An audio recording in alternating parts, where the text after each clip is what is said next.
All right, we are live. Samir, we are back. Lots of things are happening in immigration world. Crazy. Including bad internet in your house, apparently. It is right. Yeah. So also for people who don't know, I have internet issues and I'm using my mobile hotspots right now. So in case if we disconnect, I apologize and we'll like do another session very soon. But Samir, if you want to do a quick intro for people who may not have watched you, you're very popular, but still. I'm not. Yeah. Well, thank you. I don't think I'm popular, but my name is Samir. I'm an immigration lawyer here in the Silicon Valley area, practicing here for over 20 years, and I believe my hair is a little grayer now than it was about a week ago. So based on all the stuff that's going on. Yeah. Why is it more gray? Like Yeah, I what's mean, going on? I think there's we're going to release a few videos, I think shortly, just kind of on these three topics that are happening. Yeah. The biggest one is this issue of NTAs that seem to be triggered, auto triggered when H1Bs are withdrawn and someone is laid off, and it seems like a concerted effort to do away with the 60-day grace period, which is Mm. that's a big deal. So that's turning my hair gray. The new proposed rule for the H1B lottery, which we'll also talk about in a separate video. Hair got a little grayer after that one, and just all the stuff that students are going. This is both items, including just the prior kind of student visa issue with the social media stuff and the 221Gs that are going to be happening. So Yeah. yeah, Yeah. tough times for our Yeah. really smart immigrants. Yeah. And Samir, someone already said that I can just leave and you can do the direct Yeah, Q&A. so apparently you're not late, you're not needed anymore. I can just take over your show. We're good. Yeah, exactly. Uh, You're good so far. So why don't you continue? And yeah, if you get too choppy, then I'll just go ahead and take over for you. okay, cool. If you want to do quick like NTA thing, what's going on? Maybe again, people who may not have watched our last week and they don't know what's going on with NTA. What is NTA for So people NTA who? stands for Notice to Appear. Okay, it is a formal. It's basically like you must go to immigration court. We are putting you into deportation proceedings. Okay, um, it's being given to pretty much anybody who has had their H1Bs withdrawn by their employer. Employers are required to withdraw H1Bs. Their hands are tied once you leave the company. You could leave to join another company, and they have to withdraw an H1B, right? Or you're laid off, or you left for other reasons, right? Whatever reason, they have to withdraw the H1B. That seems to auto trigger the issuance of the NTA, irrespective of whether or not you're in the grace period, which we all consider to be something that the government recognized because it's in the regulations. What's also in the regulations, it says that they have the discretion to not recognize the grace period, and they've never exercised that discretion. It appears like they are now. So I think a lot of people are going to end up in they already are in court proceedings, and they may all have to leave the country depending on what situation they're in. So there's a lot more to talk about this. I'm going to post an update on LinkedIn. We'll do a separate video. Yeah. And of course, I'm doing a lot of consultations on this issue. Yeah. And I'll put the link to the I will say, consultation. Yudi, this is a question I get. There's nothing you can do to prevent an NTA from happening. Like, there's no proactive measure you can take, really. So I know I get that question a lot, and I just want to put that to rest. It just happens beyond. It's beyond you, right? Whether that happens or not. What you can do is set up a situation where if one is issued to you, okay, the one thing you can do to avoid it is to have an H1B approved before you leave your next company. That is probably the best way to avoid. Everything else is really, it's out of your control. And you can't request the company to delay the withdrawal. They may not listen, but like I said, it doesn't matter, because that even if they wait 2 months, you're in your grace period, right? The USCIS might come back and say, we didn't recognize that grace period you were in. So it's not. It doesn't seem safe to even be in the grace period anymore, which is why I'm saying it. Anyway, we can talk about it later, but it seems like you need to have a status approved before you leave your company, which is nearly impossible in most cases. Yeah. So, yeah. Okay. And then I know there are questions already lined up for us, like 200 plus people. So here we go. There is an article link. I don't know if you have read this. Recently read Forbes article, New Trump Immigration Policy Ending the Visa Lottery by Stuart Anderson. It discusses a proposed shift from, So this is Yeah. the rule that. Yeah, well, we're going to have to Anish, we're going to have a whole video about this pretty soon. I think we're going to film it in the next few days. Yeah. So, but a short answer to your question, it's not good for students because it's going to give preference to jobs that pay at the very top end for senior and kind of middle to middle senior positions, right? Jobs that pay that much in that market. So it's not good for students. It's also not good for startups because startups pay their employees, even their senior employees, a smaller salary in exchange for higher equity, right? As they build, like it's not going to be good for them either. Universities, nonprofits. So yeah, it's going to be a problem if it passes. And right now it's just in the proposal. None of them, House or it's Senate. It's just a bill. It's just in a proposal stage. It's not a law. But we have to watch that very closely. Yeah. All right. Let's put your math hat on. Lots of maths over here. I'll be switching from O1 visa sponsored by my company, and they have also filed an EB1B petition for me. If my I-140 gets approved and I'm just waiting for my I-485 to become current, can I still travel outside US freely while on this visa? And I mean, first of all, you should be talking to the lawyers that are doing this for you. Like they're supposed to be advising you. So I know you may be asking for a second opinion. That's fine. But just make sure you're talking to them too, because they're the ones who are legally obligated to advise you on this issue. And if they're not, that's a problem. If you're on an O1 and you're filing an I-140, you're waiting for your I-45 to become current to file it. You can travel with the caveat that if you need a visa stamp, it may be problematic to get one with an I-140 on file, much less approved. Okay, because the O1 is kind of dual intent and it's kind of not. Okay, so get the advice of your of the company or the law firm that's helping you on these processes. Okay. You look more brighter today. Did you do something? You like the glow. It's a glow of. No, they got these lights shining in my face, so maybe it's I don't know. Are you sure it's not a makeup? Like I was like, oh, maybe you're like. You got me. I had my makeup person come by today, so you caught me right. That's what I thought. That's what I thought. All right. Jed Bhautik is saying got H1B extension approval, no RFEs, no NTAs, same company, same role. Great, congratulations. Is there a question in there? No. Just probably informing us. He's trying to give us. Yeah, but I mean that's great, but it's an extension with the same company, right? That should be expected, right? Yeah. The problem is when you leave the company, that's what triggers the NTA when a company withdraws their H1B. Yeah. Okay, H1B approved counselor. Can I file motion to reconsider for change of status in USA instead of going to India for H1B? No. First of all, H1, you can't file anything. The company files these petitions, and if they're going to file a motion to reconsider, it has to be them. They would not file. You can't file a motion to reconsider after a case is approved. Only after a case is denied, number one. Number two, if you want to move from consular to change of status without leaving, you have to ask them to file a new H1B and request change of status. Yeah.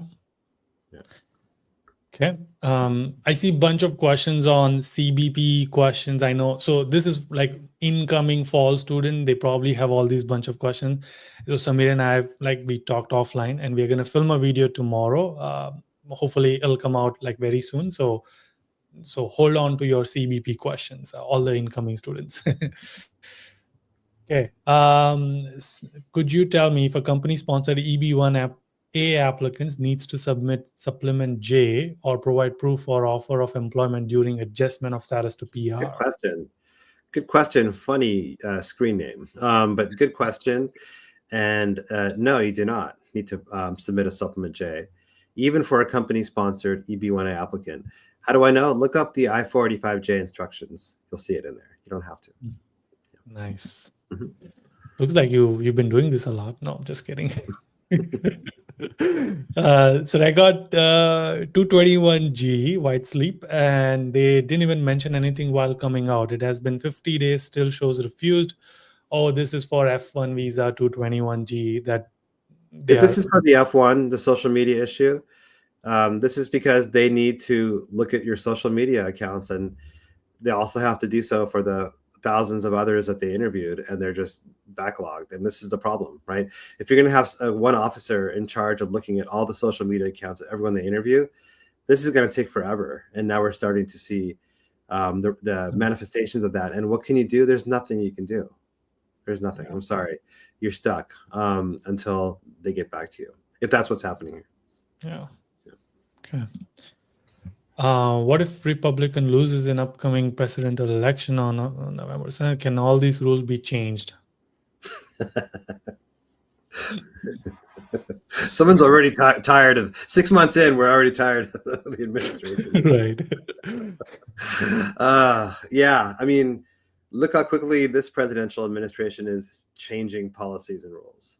So just like that, another administration can do the same thing. I mean, there's a lot more to changing rules and what is involved. But if this administration can do it, and another one can too, right? For the most part. So yes, it's likely that rules can be changed along the margins. There are things that Congress must do.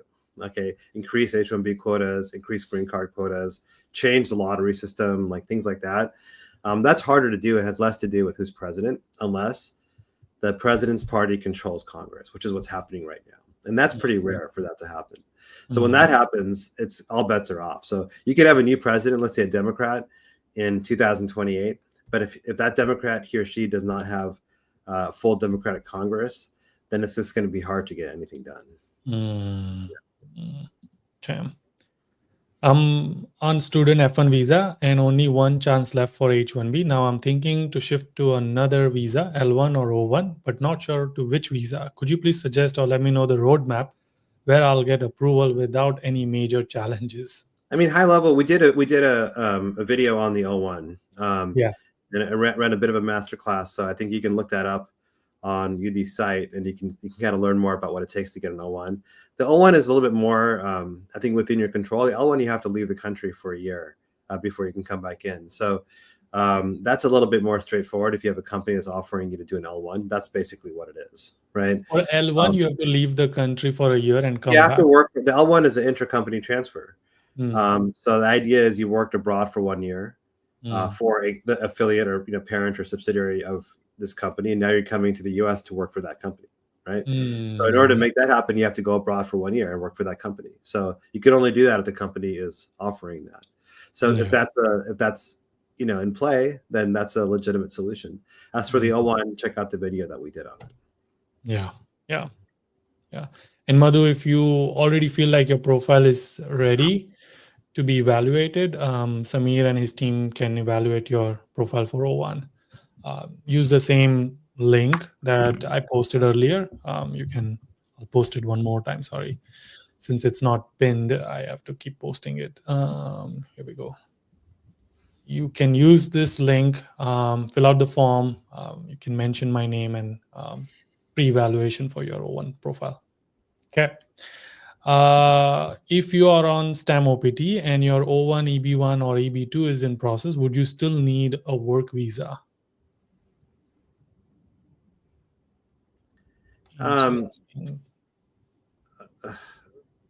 You have two different work visas happening, and it's a kind of a confusing question because you're asking me if you need a work visa while you're on a work visa and applying for another one, right?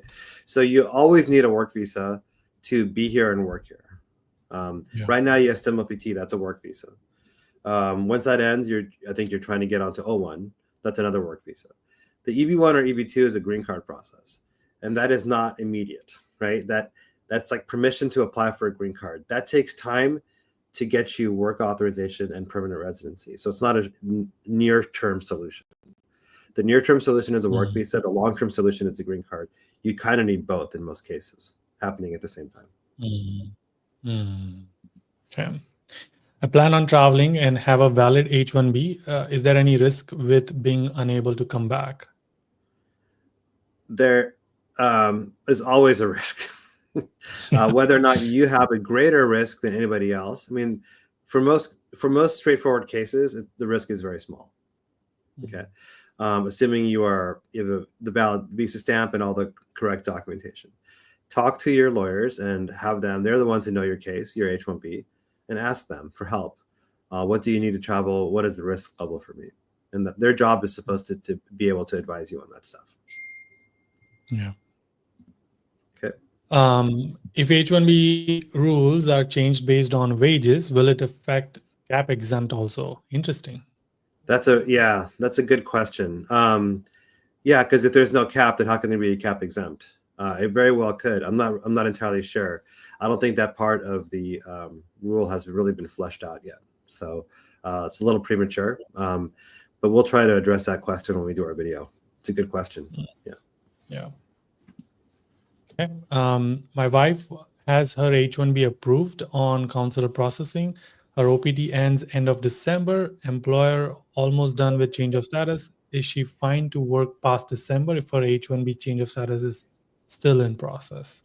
I'm confused. Why is there a change of status if there's already an H1B approved? So is it the same employer refiling the case to make it change of status? In any case, for OPT ends in December, she can't work past December if the change of status is still in process. She has not activated her H1B.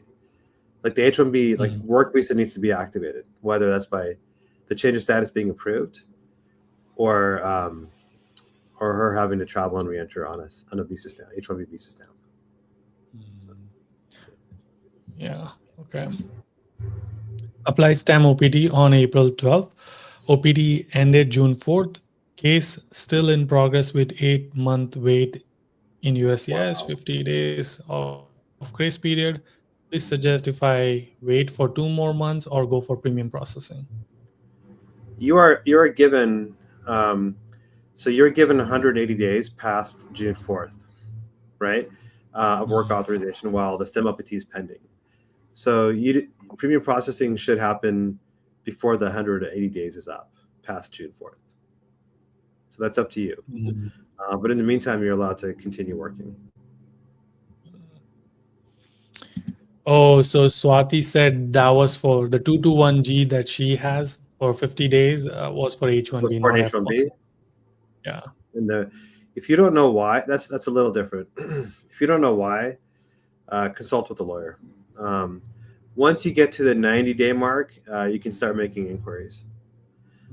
Your employer should be the one doing this, honestly. You have an employer-sponsored H1B, they should be helping you with this. Okay, so if they're not helping you with this, then it's going to be hard for anyone else to help you because ultimately it's an employer-sponsored petition, right? Yeah. And they're the ones who need you to come work for them. So they're also interested for this to be resolved. So both of you should work together to figure out why it was issued and what can be done about it.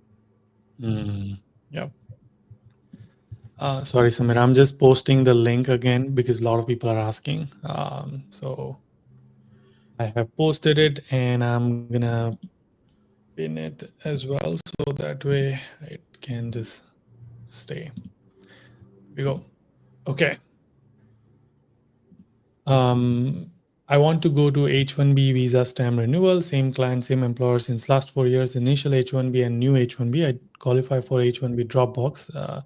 Is interview preferred, different embassy other than home? I've been US for 10 years, F1, OPT to H1. Last time went in India in 2022 for H1 issue, other on 2023, now asking for renewal. Yeah, I'm not sure about location. I'm honestly not the best at knowing if one is preferred over the other and how would you even effectuate that. But that being said, in my experience, the Dropbox is always preferred to an interview. Like, why would you want to go through the interview if you don't have to? So if you qualify for Dropbox, it seems like that's always a preferred route. Yeah. And if you do can you do Dropbox in another country? It's a great question. I don't know. Could you just change rules? And I don't know. It's never really been asked to me. I don't think so. But it's possible. Yeah. I'd have to go back and look. The reason I was going to ask you, if you could do it in Canada, then they would invite you, and if they decide that they need to interview you, then you'd have I to mean, like. yeah, like I said, I don't know, not my kind of like strongest area of knowledge. That being said, not all consulates have Dropbox, right? It's kind of like a country specific thing, right? Yeah. So I guess it depends on which country. Yeah. Yeah. Okay. All right. I have O1 visa through agent as a full stack developer. So when I add another job, just tell to agent, no need to tell USCIS. In petition, we mentioned we'll add new jobs. You are technically required under the regulations when you update the itinerary to amend your O1 and include the new items in your itinerary in that amendment to O1. So yes, you have to refile every time you update your agent O1 with new jobs. Yeah. Okay. I am PhD student and my F1 stamp on passport expires soon. If I want to get it re-stamped, do I have to go to home country or can I go to Canada if I have PR status? Second question regarding this, am I eligible for interview waiver in both India or Canada? Wow. They just, you have some sort of foresight. You're just already asking about interview waiver and Dropbox in other countries. So like I said, I don't know if you can do interview waiver in Canada. That's something you're gonna have to kind of look at just by applying in those products. The whole thing about the F1 is that you have to show an intent to return to the country from which you intend to return, right? To intend to live in. So if you have PR in Canada and you have a home and that's kind of where you would go, right? If you were to leave the US, then you can apply for the F1 in Canada. Okay. I don't know if you can get a waiver there. Yeah. Okay. My work address is my home address. If I change my home address, does it need H1B amendment? I'm only moving like 20 miles, still same county. Still same county if it's like the same area, like same standard commuting area, same kind of metropolitan area. People generally commute back and forth between those two items, two locations. Then you technically don't have to. It's better the company has to file or post an LCA to list that location. That's the best practice. That is just so funny. You post LCA at your own home. Well, I mean, that's if you do paper LCAs, and yes, that is ridiculous.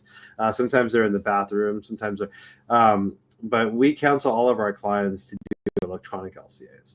And so you can post LCAs electronically on a company job board or intranet, right? And if that's the case, that's where it goes. It doesn't have to go in an individual's home.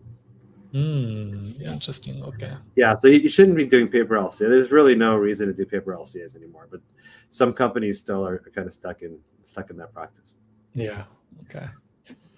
All right. I'm applying for initial OPT EAD category. The fees I see is 1,020. I know additional fees of 550 has been added for some categories, but not C3B. Is this a glitch on the website or is it legit $10, $20 now? $1,000 now? I know this was a part of Big Beautiful Bill. Like, I don't know if OPT was part of it. What is this category? This is testing my knowledge here. It's OPT. Yeah. Which is OPT. Okay. All right. Good. I never heard of it referred to in that way. OPT AD in category. The fee I see is 1020. Where are you seeing the fee? You should look at, I don't know where you're looking, but look at the USCIS fee schedule. I can look it up for you right now if you have a second. This is a good question. Yeah.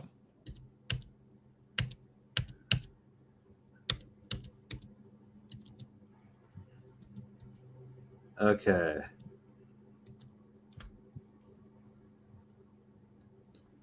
This may take a little longer. Okay. There we go. I-765, I see, let's see. Yeah, I'm sorry, I don't know. They changed the fees recently. There's so many more changes in OPT and other fees that I don't have it memorized, especially for OPT because we don't do those. So look at the USCIS fee schedule, and that's where all the fees are on the website. So, and I'm assuming BSO can help with this as well, correct? Yeah, ask the DSO. Yes, great point. You have to ask them. They do this all the time. Yeah. Okay. H1B approved counselor processing instead of change of status while in H1B cap gap. Now, can I join day one CPT and my firm can file motion MTR? Is this Uh, the same person asking the same question again? I recognize the Adidas logo here. this person is regular to our session. I don't know Oh. if, yeah, but not today. They haven't asked any question today. H1 approved CP instead of COS while on CAC. Now can I join my day one CPT and my firm can file MTR for H1? Does it impact me in the future? I mean, if you file, first of all, they're not going to file an MTR for a change of state. You have to file a new H1B. So I don't, that is very specific. I think you should talk to a lawyer. Like, I don't want to give you the wrong advice. It depends on a lot of things that I can't see right now and won't be able to see until we talk or you talk to a lawyer. So I would say schedule a consult with a lawyer or ask your lawyer, your H1B lawyer. Yeah. Okay. Right. I think, yes.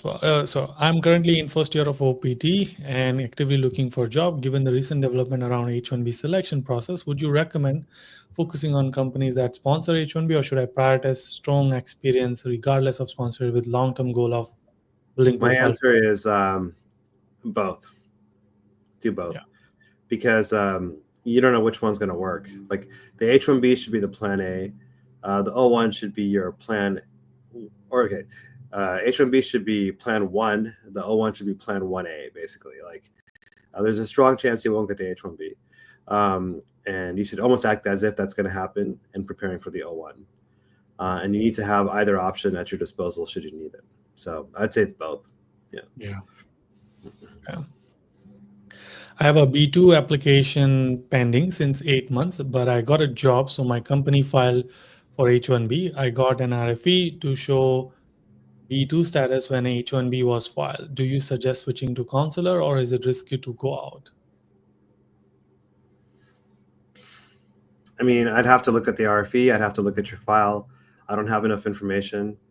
So I would suggest you, if you're not happy with the advice you're getting from your company's H1B, you can schedule a consult. We can discuss in more detail. There's a lot at stake here. And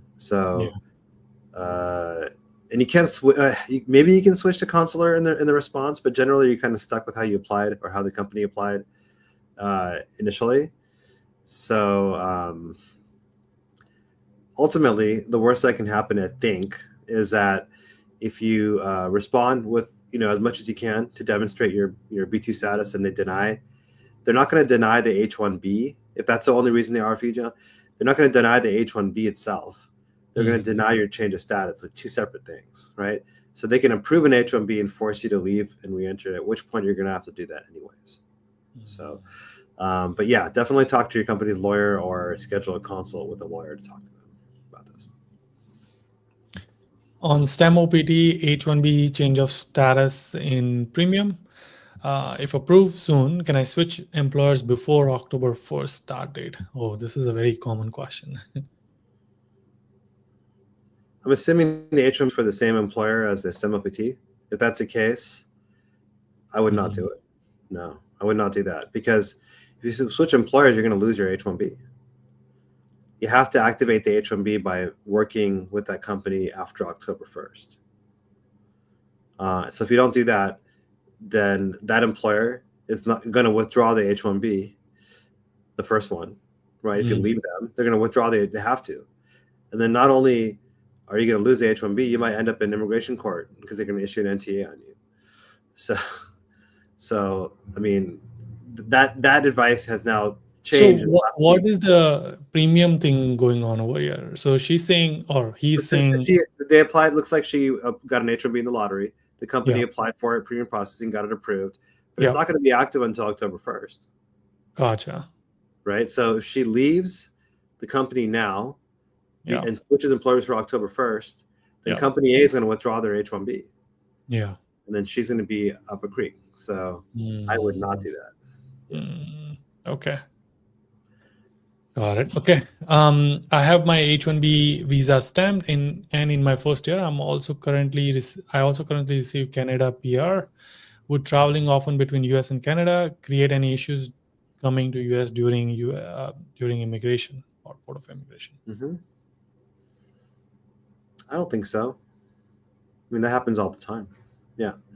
Lots of people travel back and forth between the US and Canada, often for work. But even so, it doesn't really matter. So long as you're able to go to Canada, got PR, you're working here, so long as you're working here, maintaining your status while you're here, it shouldn't be an issue. Nice.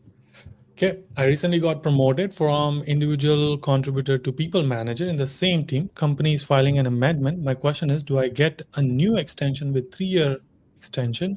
I have I-140 approved. That's if I think you're talking about an H1B. And if that's the case, the company has the option to request an extension or just amend for the already approved period. Why would they do that? Because they pay less fees for that. So ask your company, which one are they doing? By the way, if you have changed from an individual contributor to a people manager, that's generally considered a material change, and that might require, depending on what the company says and the nature of the change, a new permanent I-140 for you. So ask them that question too. Interesting. Yeah. Okay. Quite a few dates. Here we go. at least they're apologizing, right? Like, thank you for it. Before I hurt your brain, here I want to apologize, and now here we go. Yeah. Visa expiry September 30, 2025. I-797 extension approved till September 2028. Can I travel to Mexico after September 2025 for 1 week under AVR? You assume you're talking about H1B, and your visa stamp is expiring end of September. You have valid status, valid I-94. I'm assuming you're working for the company. All that's true. Then yes, under automatic revalidation, which is, I don't know why it's AVR. What is automatic revalidation? Shouldn't it be ARV? I don't know. In any case, that's automatic revalidation. And so long as you travel to a contiguous country like Mexico or Canada for no more than 30 days, and not to apply for a stamp, but just for travel, you don't need an unexpired visa stamp. So it should be okay. Yeah. Check with your company, check with your employer, make sure you have all the documents you need, but in theory, it should be fine. Yeah. It's interesting. I just typed AVR and it says assisted voluntary return and automatic visa. Automatic visa revalidation. I see. The visa part. I see. Okay. That makes more sense. Yeah. There we go. Yeah. Thank you. Yeah. We don't call it visa. We just call it revalidation. So, but that makes more sense. Yeah. Okay. I'm on STEM OPT. My H1B got selected this March through a recruiting company. I'm placed with a valid client project. Okay. Can client reimburse for travel or relocation expenses, or it needs to come through sponsoring company? Ooh. Well, first of all, are we talking about right now? Because right now you're still in OPT. Yeah. So that's different. It's a little hazier with the OPT rules. Probably okay. I would say for the H1B, it should probably come through the sponsoring company. I don't think. Why? Why is that? If I'm working for a Deloitte has a client Marriott, and so he's saying if Marriott is paying for my travel, I mean, I guess Deloitte always invoices Marriott for travel. So it should. I mean, theoretically, it should go through the main employer, not the end client. The other point is like the reason why USCIS hates the kind of the consulting arrangement is because they want to make sure the sponsoring employer has direction and control over the work, right? If the end client's like reimbursing for stuff, it makes the end client seem like the employer, right? And that jeopardizes H1B status. So for that reason, I would say it should go through the sponsoring employer. Okay, got it. Anil, you may have to type the entire question again, unless Samir has a brilliant memory. Which I certainly don't. Something happens to it. Once you cross 50, something happens. Oh, really? Yeah. You don't look 50 at all. You look like Thank, 35. thank you. Yeah, I'll pay you $2,000 for that. I appreciate it. Sure. All right. I meant, so I think his initial question was my work address is my home. Wait, Anil, can you just... Yeah, the address change question. Okay. Right. And then I meant that my wife's H1B is picked under Consultations. See, this doesn't make sense. That's a different question. Yeah, Anil, maybe just type your entire question again. That'll be helpful. Okay, what happens to an in-progress perm application if employer is acquired by another company? Ooh, interesting. I-140 is not filed yet. Generally okay. Kind of depends a lot on the terms and conditions of the acquisition. Is the company assuming all the rights and obligations that your company has? But in most cases, the perm just continues. Like the perm rules say, even if the company's name changes, if there's an acquisition, it's okay if the recruitment was in one name, but or the prevailing wage is in one name and the recruitment's another, or it's okay if they're in different names, so long as there was a legitimate acquisition. So. Okay. Right.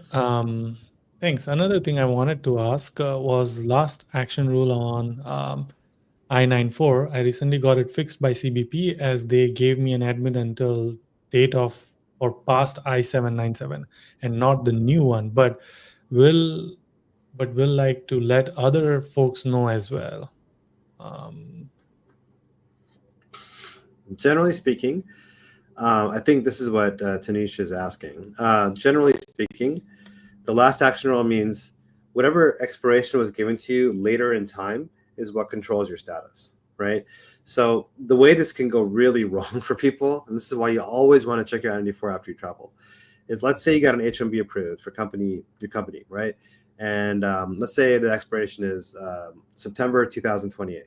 Okay, so you're traveling and you're like, I'm good. I'm through September, I'm good. Like I'm in good shape. I enter the U.S. It's a long trip. I fall asleep. I'm jet lagged. I get up. I go to work, and I just forget about my trip because I have another 3 years left on my status, whatever it is. Right. What I didn't realize is that the CBP officer mistakenly put September 2025 on there, or they might have looked at a visa stamp with that expiration, or they may have some other reason for doing that. And if that happened, okay, then that's the last action. It happened after your H1B is approved, and that controls your status. And if you don't know that, and you pass that date without doing anything, you're unlawfully here. Okay, so that's a huge deal. By the way, if that were to happen, it can be corrected if they made a mistake.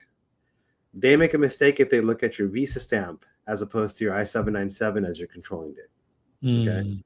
It's not a mistake if they look at your passport and your passport's expiring. They're authorized to cut short your status to match the passport expiration. Okay, if your passport's expiring in the next, usually 6 months. Yeah, okay. Yeah. So always have your passports extended for that reason. Yeah. So he was just saying, gave me an anxiety, but the process took a week. Good. Yeah. Like once it's fixed, you're good, right? Because that date controls, right? Because it happened after the H1B approval notice was issued. Yeah. Sorry, Tanish, if I didn't see your message. I didn't know about the last action rule and being really important for I-140 prep. Not for I-140 prep, for your ability, your status here. Yeah. So the moral of the story, Tanish, and I'm glad you asked this question, is always check your I-94 online after you come into the U.S. to make sure it lines up with the date that you expect should be your expiration. If not, consult an attorney right away. So I haven't checked mine. I just gave. Yudi's like freaking out right now. It's like, oh my god! I can see your eyes trailing off for some reason. Now I know what was going on here. You want to check right now while we're on here? No, but your entire audience is going to be worried for you now. I'll let them know. But is it also applicable for green card holders? No, you don't have an expiration as a green card holder. Okay, gotcha. Yeah, you have a green card. What are you worried about? Yeah. Do you think cap exam companies will also be affected by proposal of Yeah, too removing early to H1? tell. We'll address this in our H1 in our special video. Yeah, coming very Special soon. edition release. Yeah. Yeah, special video with Samir's special makeup. Special news. Yeah, exactly. All right. I think we answered that question. In your experience, has USCIS actually approved H1B petition filed for founders by startup founders by them per Biden's modernization rule? From Not John. yet. Not yet. But we're gonna we have one case like that. We should find out in the next couple of weeks. So I haven't seen any. I haven't heard of any either. But I think Interest. I think others have. Like I would say, I haven't heard of them being denied either. So usually when you don't hear anything, it's usually good news. They're getting approved, but I can't say for sure. Yeah. Hmm. Samir, hope you're doing well. Look at you. Like they're I am not doing even well. care. Thank you very much. They don't even care I exist here. So just kidding. Do you know if everyone in current days after Jan laid off is getting NTA? If not, is the number in increasing trend? Any recent cases of change of status which got approved? What do you mean after Jan laid off? I'm I don't assuming think after it's after, Trump. but it doesn't matter. Like that's not the demarcation date, right? That's when he came into power, right? But in theory, they can go back behind, like they can go back before January if they wanted to, right? Mm. And what's triggering the NTAs are H1B withdrawals. Okay, so I don't know if everyone's getting them. I don't think everyone's getting them yet, but I think it's possible that that's what they're building up to. Okay, we just don't know. This is literally just happening over the last few weeks. I do think it's happening in an increasing trend, but I don't have a strong enough data sample to confirm that. Yeah. So all you data scientists on here, don't kill me. It's just all anecdotal so far. Any recent cases of change of status which got approved? I do know of a colleague who there was no NTA in that case, but it went from H1B to grace period to B1, B2, and then H1B approved. And that was just like last week. So both are happening. Yeah. You know? Yeah. Every day is they keep you on every your day is a Wild West out here. Yeah. Why do people say Wild West? Like, is it wild in the West? The Wild West, because the U.S. like okay, I'm in California, right? Like 150 years ago, 160 years ago, whatever it was. This is just frontier land. Like anything west of the Mississippi River was wild. There were animals roaming. There were Native American tribes. It was considered, wild. And right, you have all those Western TV shows now. It was very little rules. It was kind of very ad hoc, and every man or woman for themselves. It's called the Wild West, right? It wasn't really integrated into the U.S. immediately. It took some time, right, before kind of they became states and they had rules. So it was basically just people were just doing whatever they wanted to do. Okay. Well, I have heard this term so many times. I had no idea why people say that. So now it makes more sense. Yeah. I need to keep learning more these American slangs. It's like maybe we can do a special episode where we just talk about slangs. I know. So this is the very first time I came to United States, and I didn't realize this at all. Like we were in the campus, and like this guy says, "Don't be Karen," to some other girl, and I was like, like her name is not Karen. So like, what do you mean? Until I looked up, and then I was like, oh my gosh. Now you know it, right? Yeah. So you need to teach me more American slang. Will H1B rule changes impact current perm process? No, it's totally separate. Yeah. Okay. What's your take on EB1A filing timeline and rejection rate? What's the best way to self-evaluate profile for EB1A criteria? The rejection rate is increasing a little bit, I believe. It's always been high. And I think it's increasing more with more final merits denials because of the increase of like terrible cases that are being filed. A lot of terrible cases with relatively fraudulent kind of evidentiary kind of submissions are being revoked. These approvals are being revoked. So you want to be careful about how you structure your EB1. And the best way to self-evaluate is talk to a professional and get an assessment. We do that. We do it for free. So please feel free to contact us. Yeah. Prakhar link is already in the pinned comment. Okay. Wait, can someone give me TLDR? Why are we doing? You should wait until that. Okay. Stamping within the USA is still on. Oh my gosh. That's like Was it ever on? way back. It was, in the last year, it was a pilot project under Biden for a couple months and only for a select group. And that is in the distant rearview mirror. Don't expect any of that to be happening anytime soon. I was on H1B. My I-485 and conditional green card are approved, but my I-131 advance parole is still pending. I plan to travel to Mexico in August. Can I re-enter with just green card, or must I wait for AP? What is the AP? The AP is advanced parole, but what is it? It's just like the EAD. The EAD is permission to work while your green card application is pending, right? AP is permission to travel while your green card application is pending, right? Because what is a green card? It's permanent permission to work and live here and travel, right?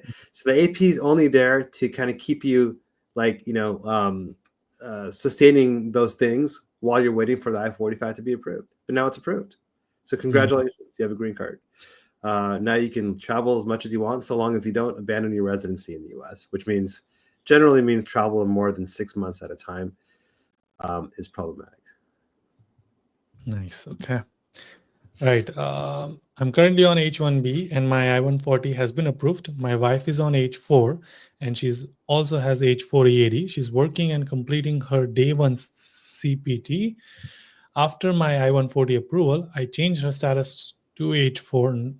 Now I'm planning to get our visa stamp in India together. Do you see any risk associated with visa stamping? Not by virtue of the day one CPT. Not knowing anything else about your file, I can comment on what I see here, and I think does not look any more out of the ordinary than the thousands of others that are getting H1B and H4 stamps. So I don't see any risks based on what I'm reading here. Yeah. Okay. If the primary work location is the employer's office, but there may be occasional work at client site, not confirmed, is it necessary to include both addresses in the LCA at the time of filing? Yes, if the occasional work exceeds 30 days in any calendar year. Oh, okay. I have H1B petition approved in 2023, but have never got it activated yet, as I was on J2 visa and I needed a waiver for status change, but my waiver was delayed and I couldn't got on time before. So is there a part two, or is that it? There is a part two. My J2 expired on June 30, 2024, and I had to return back to India. Now, what will happen to my H1B approved petition? It's valid till October 2026. What should I do? And is it good time to look for any employer or H1B transfer, or should I wait until 2029 and after I should apply? Okay. My friend, this is, I can give you some general guidance here, but you need to talk to somebody, talk to a lawyer to really kind of flesh this out, because there's a lot of stuff happening here. Number one, are you even subject to the 2-year residency requirement anymore? Because India was taken off the J1 or J2 skills list, right? So I don't know. It depends on what you were doing and when you got the J1 and all that stuff. But it's possible or likely that you no longer have that requirement. Are you still with the employer, or can the employer that sponsored your H1B, can you still come back to work for them? If so, you may be able to just use the H1B now. If not, and you've never activated the H1B before, it's going to be hard to transfer that to another company if you've not activated with this first employer in the first place. So I would say talk to a lawyer and get them more specifics, and then you can figure it out. Yeah. Is it worth going for EAD under compelling circumstances if we happen to lose our job on H1? It's not going to save you from an NTA process and having to go to immigration court. So I don't think so. If the goal is to like not go to immigration court, I don't think it's going to help. Plus, it takes a long time for those to get approved. So yeah. Okay, Anil is with full question here. My wife has her H1B picked under consular processing. Her OPT ends end of December. Okay. Oh, we answered this question already. Right. The only thing is like he now has basically clarified, I think, the full question. The H1B receipt. Is it fine to work past December if her change of status? No, the answer still is no. Yeah. You need an H1B approved and activated. So the H1B that was picked under consular is not activated. Yeah. If they're now filing a change of status, that needs to be approved before she can start working on the H1B. I believe we answered this one as well. O1 through O1 agent based structure. Do we need to file amendment if we add new employer? My agent support letter says multiple employers will be added. Do you suggest me to take an individual consultation? I think what some agents do is they say that, and that absolves them the responsibility of having to report it to USCIS. But the strict reading of the regulation says every time you add new employers to your agent O1, you're supposed to amend the O1 and notify USCIS. Yeah. So yeah, talk to somebody. In order to avoid getting an NTA, is leaving the country before getting laid off and get a new H4 stamp as an option? If H4 is what you wanted to do, and see what people are doing, and we'll talk about this more in our video, so I'm not going to get too much into it, but they are trying to get an H1B in the grace period. If not, they'll jump into H4, right? I think that's like not a solution anymore. So yes, I do think leaving the country before your last day in H1B status, getting a stamp and re-entering, because then you have H4 status approved if you do that. And if you have status approved, then you're safe, right? If an NTA is still issued because they're issuing NTAs to people who should not be getting NTAs, then you have a pretty foolproof argument in immigration court. If you do what Aniget's saying here. Okay. Right. I am on F1 visa right now. My girlfriend is an American, and we have been talking about getting married next year. What things should I consider? It's a genuine relationship. We are not together just because. Okay. Once we get engaged, married, how would the work authorization or visa process look like? Okay. Do you guys do green card, marriage-based green card? We do. We don't do family-based cases, but the marriage-based green cards we do. We don't do anything else family-wise. So yeah, good question, and congratulations on a successful relationship here and possible nuptials. So once you're married to a U.S. citizen, okay, you can or they can sponsor you for a green card. Okay. It is the fastest way to get a green card. It can be anywhere from like 6 months to a year, depending on where you live.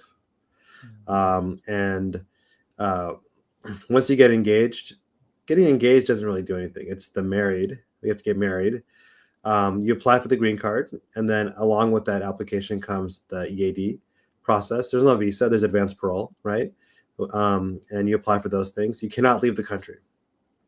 Because you're in F1 status, you cannot leave until your advanced parole, which is travel permission, is approved. In many cases, the green card's approved before the advanced parole is. So plan on not traveling for at least a year if you were to do that. Yeah. But it's all for good things if that results in a green card. Okay. All right. We are probably not going to be able to get through all the questions today. But just a reminder, we do this every Wednesday, and then Samir and I are going to film more topics. So just send us any emails, questions. Samir's LinkedIn is also in the description if you want to reach out to him, if you want to. I don't know if Samir will respond, though. Just kidding. If you're nice to me, yeah. Don't tell me you know me because of you. I'm not going to respond to you. Well, I've been telling people that you should tell them that you know they came to me. Definitely, if you reach out to us, we have a question. How did you hear about us? Definitely say it's from Yudi. We want to We want to hear that we're helping you people. So just let Yeah. us know. Yeah. No, I think you meant like on LinkedIn, if they reach out to you. Like Yeah. on H1B max out, March 2026, laid off twice, used 1 week now, 3 weeks earlier, no I-140 perm filed but not approved. How much grace time is left? Any options without I-140? If you're on the H1B now, I'm assuming you've been laid off. You used some part of the grace period, but you got new H1B approved after that. So if that's the case, then you have as of 2 weeks ago, you had a 60-day grace period. We don't know if the grace period, if USCIS is basically en masse, just like cutting short the grace period for everyone, which they have the discretion to do. I think our suggestion or our recommendation is that you treat the grace period like that, like there isn't one. So my answer to you is, I don't think you should count on having a grace period if you're laid off again. And will they like announce this? So no, No, because that would be helpful. That would be helpful. Like they're not trying to be helpful, right? They're trying to be cruel. Yeah. So yeah. So it'd be nice. It'd be nice to like give us a heads up. Yeah. That hey, we're gonna be not considering whatever. Yeah. But then what's I mean, yeah, we're gonna talk in our video. Anyway. Yeah. Save all these questions. These are good questions. I have answers. I have thoughts. It's gonna be controversial. Nice. I might be banned from the US after that video. Can they take your naturalization? No, they cannot do that. They can only do that if you obtained naturalization in fraudulent manner. Okay, gotcha. Notwithstanding what the president is saying about denaturalizing everybody who pisses them off. Yeah. Right. I'm in my first year of OPT, non-STEM. Could I consider freelancing through an LLC or working for multiple employers? Might that raise concerns about immigration status, intent of stay in the long term? You can do all those things. Just make sure you're in communication with your school about it. Nice. Okay. All right. We got a minute. Let's do, I guess, not. We did answer this. I'm assuming he's saying, can I take consultation with you about this? Yes. So, and the answer is yes, you can. Yeah. Lalita, I'm not sure if your question is also related to, because I see your question, but do you take consultation? It's the same person asking in two different spots. Yes, Samir can do the consultation. Link is already pinned. Just go ahead and schedule one. Okay, one last question. My wife lives in Canada and has H1B approved and stamped through a company, but the job role hasn't started yet. She entered USA on H1B for a week and went back. How long can she stay outside country on stamped H1Bs? It's been more than 6 months since her stamping. How can she have entered on H1B for a week and went back if the job role hasn't started yet? I'm assuming she didn't enter for work. So that's a little problematic because if she entered on H1B for a week but she's not working, that's technically a violation of her status. So I would say get in and activate that H1B right now as soon as you can. The longer it is, the more it's going to cause problems for her. Yeah. Okay. Yeah. All right. I know I said last, but here's one more. If you switch job roles within your company while on H1B, does the company withdraw your H1B and refile for the new job description? No, they typically only withdraw the H1B once you leave the company. So if your role changes substantially, they'll file an amendment. It's like an extension, right? So that's not a withdrawal. Yeah. So for example, if I was, let's say, project manager and now I moved from client side to a product side and I'm engineering manager. Your job has changed like substantially and considerably. So what they should do is just file a new H1B for you. But they're not going to withdraw an H1B for anybody until they leave the company. When you say new, you mean amendment, changes to the existing one? Yeah, I'm sorry. Yes, technically it's that file an amended H1B. When I say new, I mean it's like an entirely like another application, right? Yeah. Requesting an amendment to your status or to your prior H1B. Okay. All right. Thank you, everybody. And thank you, Samir. We will talk soon. And Thanks, again, everyone. everybody, we will meet every Wednesday, 1 p.m. California time. And Oh, and I'll be in New York next week, so I'll see you all from there. Okay, cool. 4 p.m. your time. That's right. Yeah. Yeah, got to make sure I counted that correctly. Right. All right. Thanks, Samir. Thanks, Thank everyone. you. Hold on, Samir. Thank you.